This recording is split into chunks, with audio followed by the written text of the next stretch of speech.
What is up, everybody? Trap Kage here, and I've got an awesome video for you today. We're going to talk about Hitori no Shita. So let's get into it.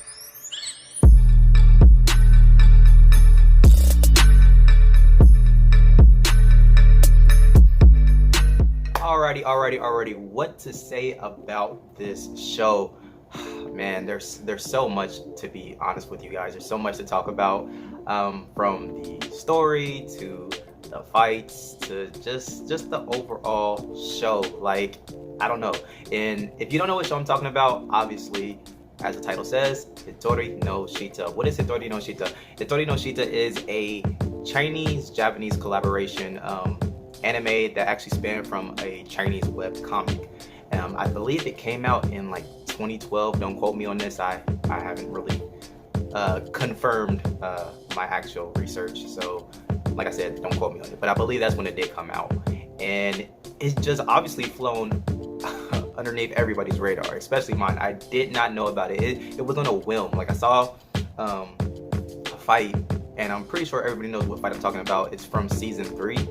And the animation was insane. Like, it's insane. Like, if you want to watch the fight, I'll put it up here on the screen in a minute. But it was insane, and I'm like, what is this? How come I've never seen this? Like, I'm all about animation, good fights, and things like that. And I got to doing my little research, and I found out about the show, and I actually ended up watching the first 2 seasons probably within 2 to 3 days. And just for everybody out there, I watch my stuff mainly on Crunchyroll, Funimation, and Hulu, Netflix, and Kiss Anime. So just in case anybody wants to know where I watch my stuff.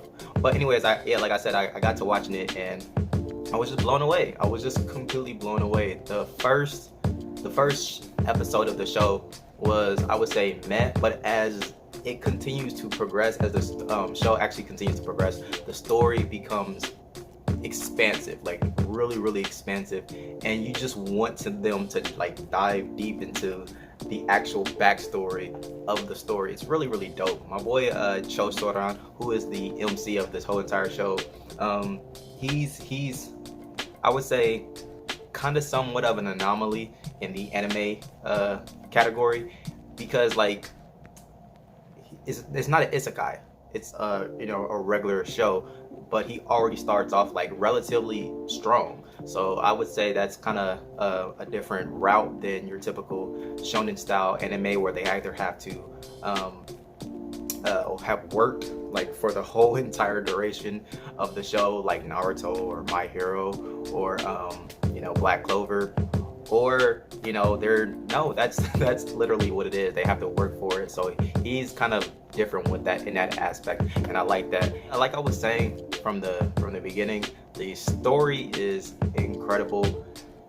I don't want to say too much because I don't want to spoil it for anybody out there that has not seen it. But if you are really interested in a show that really likes to craft their stories, I would say this one is something that you want to keep your eyes open for. Now, don't get me wrong, it's not a AOT, it's not a Full Metal Alchemist Brotherhood, it's not a One Piece, but it's really good. It's really good for the short amount of time that it's been around. Now, the only thing that I'm truly waiting for at this moment is for them to dub, or not dub, but sub, well, yeah, Japanese dub the season 3 and put English subs on it, because just from the little bit that I've seen, like it seems like night and day. Because when you see the fight scene from season 3 and then you go watch season 1 and season 2, you're like, what the heck, this is nothing like that. So it's really night and day from season 1, season 2 to season 3. The animation looks, I don't know, it looks god tier, like godlike animation, and it's really incredible. And it makes me really hyped to see it and be able to continue the story with Soran and Fuhoho and the whole entire express delivery team and things like that. Like, I'm just ready to dive on in, man. It's going to be incredible. So I overall would rate this show, as of now, probably a solid 8 out of 10. There's a ton of action, a ton of adventure, there's a ton of story, you got a ton of backstory. The character development for the MC is really good as of now, and you're slowly seeing massive character development for another pivotal character in the show, which is Fuholo, and that makes me like extremely happy to see. So I definitely would give this one an 8 out of 10. So if you like those type of shows, I recommend it. Put it on your watch list. You know what? Don't even put it on your watch list. Whatever you're watching, stop watching and watch this. This one is pretty dope, guys. So give it a check.